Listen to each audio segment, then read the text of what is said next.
Grüß euch, ich bin's wieder, der Peter vom Atelier Mörd und heute beschäftigen wir uns mit dem Thema, was die richtige Länge von einem Stimmstock ist. Ja? Da gibt es sicherlich unterschiedliche Meinungen, aber ich bin fast überzeugt davon, ihr kennt meiner Folgen. Und das Ganze nach dem Intro.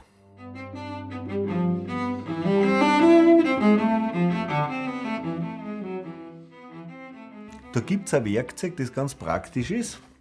Das ist nichts anderes wie, dass man reinfährt durchs F-Loch.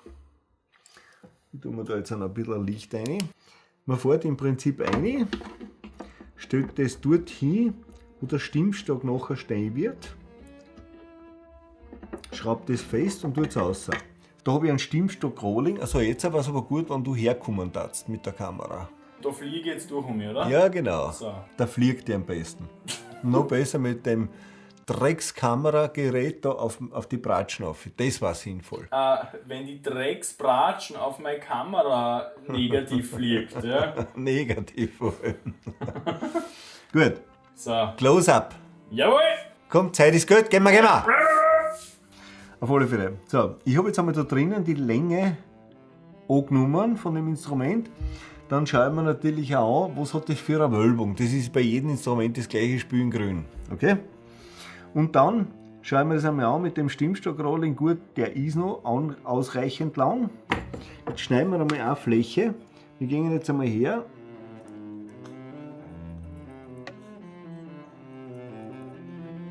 Und für alle, die das eine Video nicht gesehen haben, es ist gescheit, wenn man es sich anschaut. Das ist genau das, was man nicht macht, nämlich mit der Feile Blade.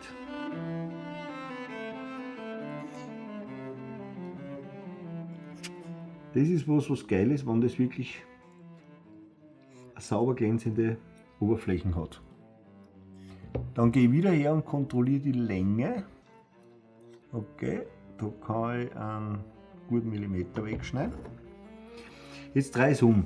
Jetzt sollte man sozusagen das in etwa schon drauf haben. Na, warte, da muss ich nochmal ganz leicht nachschneiden, sonst wird es nicht funktionieren.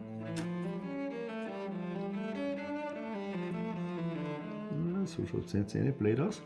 So, und jetzt schneide ich die nächste Fläche.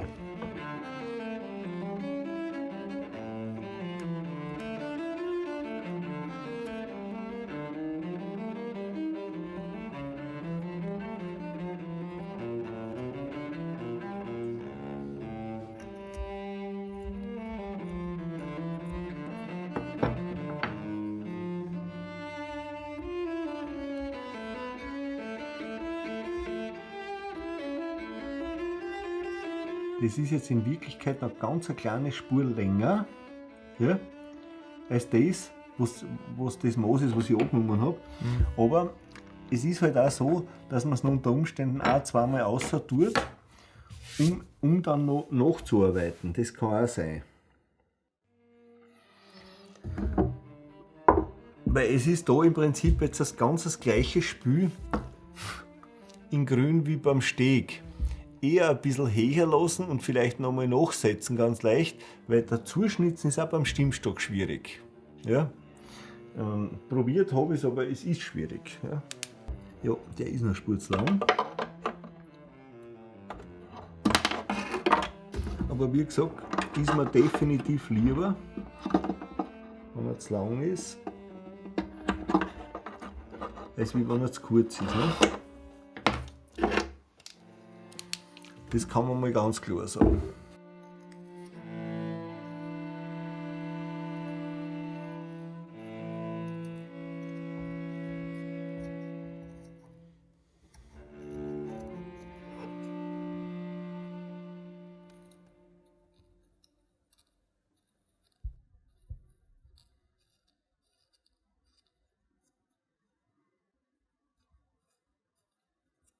Und dann probieren wir es gleich nochmal aus.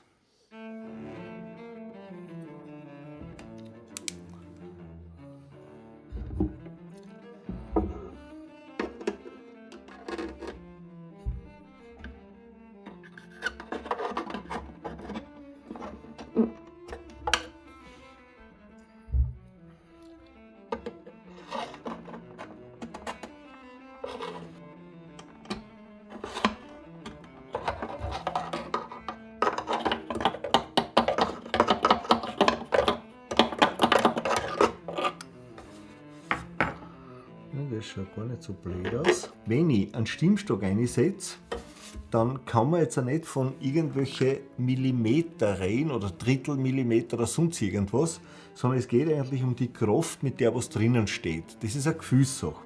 Sehen tut man es ganz gut an dieser Klappen da herum. Und zwar, in Wirklichkeit ist es eben so, dass die Klappen durch den Stimmstock, wenn er mit einer gewissen Kraft drinnen steht, ein kleines bisschen aufkommen wird.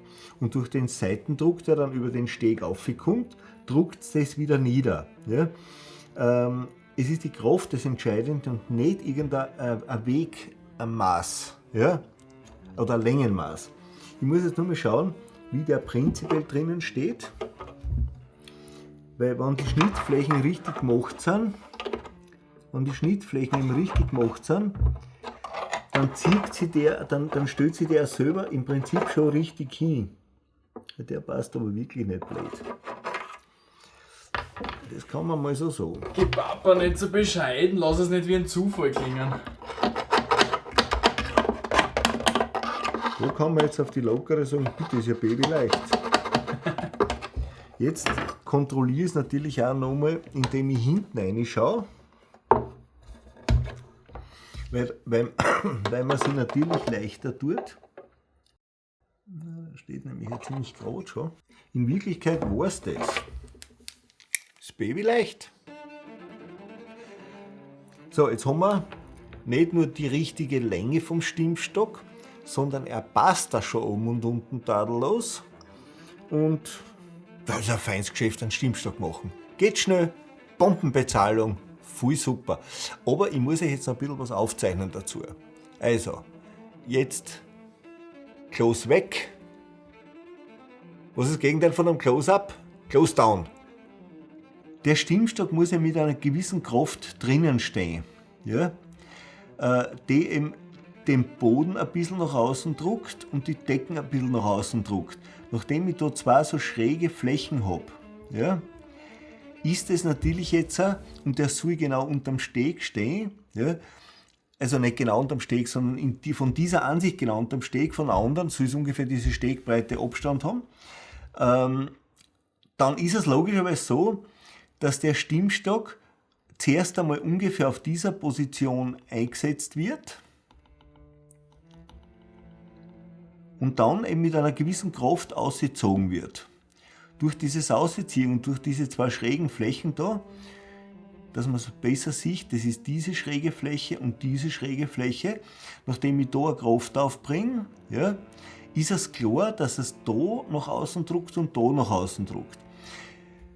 Ich zeige euch das ja nachher auch noch an der F-Klappen selber, man sieht das ganz gut, man spürt, jetzt ist sie eben, dann wird es unter Umständen, was weiß ich, ungefähr so 0,3 mm.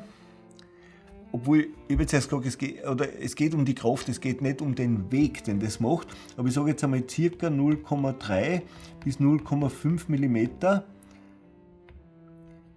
wird die F-Klappen ausgedruckt. Kannst du uns sagen, wie viel das ist, ungefähr nur? Ha! Na klar, das ist so viel. Circa, oder? Also, Ja. nicht genau, aber halt ungefähr. Und wenn die Flächen, die oberen und die unteren, das ist diese da und diese da am Stimmstock richtig sitzen, dann dreht sie der automatisch in die richtige Position. Ja? Das heißt, das ist natürlich ein bisschen Erfahrungswert, wenn man es kann, ist Baby leicht, dass man, wenn man die Wölbungen ausschaut vom Boden und Deckel, dass man automatisch auch die richtige Schrägen zusammenbringt. Und es ist auch klar, wenn ich heute den Stimmstock sozusagen weiter innen einsetze, also zum Beispiel da, wenn das der Stimmstock ist, den ich dann in die Richtung ausschiebe, da herinnen habe ich natürlich eine andere Fläche vom Stimmstock, weil ja diese Wölbung so geht. Ja? Das heißt, je weiter der Stimmstock nach innen geht, desto gerader muss die Fläche werden und je weiter dass er in die Richtung ausgeht, desto schräger muss die Fläche werden. Das ist jetzt nur sehr wenig immer, ja? Aber es macht viel aus, wie das aufliegt. Ja, und das macht dann wahrscheinlich einen Unterschied, ob ein Stimmstock einfach nur ganz normal stehen bleibt oder anfängt wandern und Spampernadeln macht. Auch und ob das Instrument funktioniert oder nicht. Das ist sowieso immer als erstes, ja. Also ein Stimmstock, sagen wir ganz einfach, ein kleines Stickerl Holz mit kaum einem Wert, richtig guter Rohaufschlag drauf, ein bisschen was kennen muss man halt dafür. Aber wie gesagt, das ist babyleicht. Alles dann, ihr habt jetzt ja gesehen, dass das eigentlich keine große Affäre ist, einen Stimmstock einen gescheiten reinzumachen. Wann brauchst du einen anderen Stimmstock? Das ist genau dann, wenn die Deformation vom Instrument, sagen wir mal, so stark ist, dass der Stimmstock an der richtigen Position im Prinzip ein bisschen zu kurz ist. Das heißt aber nicht, dass der kürzer geworden ist, das heißt nur, dass man einen längeren benötigt. Und das ist was, wo man sich dann, sage ich mal ganz einfach, dieses Werkzeug da sparen kann, wenn in einem Instrument schon ein Stimmstock drinnen ist. Weil dann nehme ich den raus, ich habe eine klasse Vorlage, ja, bezüglich der Länge und bezüglich der Schräge, ja, oben und unten. Das ist noch babyleichter, das Nachmachen nachher. Ja. Also, beim neuen Instrument, beim nagelneuen Instrument ist es logischerweise so, dass sich das viel stärker deformiert, als eins, das schon eine gewisse Deformation oder schon eine wirkliche Deformation hinter sich hat. Das heißt, je älter ein Stimmstock und ein Instrument ist, desto weniger oft muss ich ihn tauschen oder nachrücken, weil das funktioniert im Normalfall. Wenn ein Instrument neuer ist, kann es eben sein, dass das öfter zum Nachrücken bzw. auch zum Tauschen ist, weil sich das ja erst an das Ganze gewöhnen muss. Klar, kein Baum, der im Wald steht, irgendwie in der Früh, vor dem Frühstück sagt sich der Baum ganz sicher nicht, ich weiß ja nicht, was heute wird, zum Schluss wie ich geigen und da sollte ich klingen. Das kapiert der Baum nicht. Das könnte auch sein, dass es einfach nur ein Schallungsholz wird für irgendeinen schönen Betonklotz ins Vogiersen, nicht? Aber, wie gesagt, wenn es so ist, dann kehrt er einfach nachgesetzt oder tauscht. Und wie ich euch zuerst gesagt habe, man fängt ein bisschen weiter innen an, weil zu weit nach außen soll es nicht gehen. Ja? Also, wenn es eine Spur innen ist, geht es, zu weit nach außen soll es nicht gehen. Was war da so ein Zeichen, wo man erkennt, dass der Stimmstock zu kurz ist? Naja, das Ansprechverhalten wird schlechter beim Instrument. Ja? Die Brillanz sinkt, das heißt, es ist weniger brillant im Klang. Und es bilden sich dann dort und dort so ganz gern so kleine Wolftönchen. Das heißt, die Spielbarkeit, Anspruch und Brillanz wird weniger, der Musiker gewöhnt sich dran. Und in Wirklichkeit ist es dann ein Handgriff, dass man es nachstellt, den Stimmstock, oder dann austauscht. Macht absolut Sinn. Ja. Gehört bei uns im Übrigen zu dem, wie heißt das auf gut Neudeutsch? Customer Service. Nein, es ist ganz klar. Ich lebe ganz gut davon, dass Leute zufrieden sind mit den Instrumenten und gerne spielen damit. Und da gehört natürlich dazu, dass ein Stimmstock eben eingestellt gehört, beziehungsweise austauscht gehört. Und ich verklopfe das in Wirklichkeit gleich mit dem Kaufpreis mit. Ja. Dadurch ist der Musiker nicht in der Situation, scheiße, Stimmstock kostet so viel. Klar, das ist ja ein Bombenverdienst für den Geigenbauer. In Wirklichkeit, ich schaue, dass das passt und sonst tausche ich ihn einfach aus. Ihr habt gesehen, wie schnell es geht. Ja? Und es gibt sogar ein paar Leute, die können das in Natura bestätigen, dass ich nicht so lange brauche für einen Stimmstock, der dann hier hat, weil es einfach neben sitzen. Das ist nicht was man das Instrument dann eine Woche abgeben muss. Ja? Alles dann, das war's für das heutige Video. Wie ihr gesehen habt, einen Stimmstock einpassen, der von der Länge, Position und von den Flächen her passt. Ist einfach wirklich babyleicht. Und ich freue mich, wenn wir uns beim nächsten Video wiedersehen. Wiedersehen, das ist ja fast so ein Tongue-Twister, gell? Wenn du da jetzt nicht zuhörst, ich prüfe dich ab. Weißt du, was mir jetzt gekommen ist? Erzähl einfach. Ich habe jetzt da ein paar Mal gelöscht. Ja. Also, wenn herum steht, dass es gespeichert wird, dann ist es irgendwo gespeichert. Wann war er der Musiker? Wann denkt sich der, dass er was reinschreibt? Weil mich kennt oder ärgern will. Verstehst du das überhaupt nicht, was ich mir da dazu denke? Wie auch. Ich verstehe nicht, was du denkst, wenn du trainierst. Ich verstehe nicht, was du denkst, wenn du die vierfache Menge isst. Ich verstehe viele Sachen nicht. Ich bin Ja, vierfach, aber dafür vegan! Das macht keinen Sinn. Ja gut, das war jetzt kein Fehler, habe ich mir auch vorgestellt, dass das ein längeres Video wird, aber... Nein, Nicht falsch verstehen, ich bin dankbar, wenn es nicht zu lang sind. Und sobald irgendeine Veränderung an einem Instrument gemacht wird, öffnet es natürlich bereits Türen und Tore. Wozu eigentlich? Aus, bevor es mal blöder wird.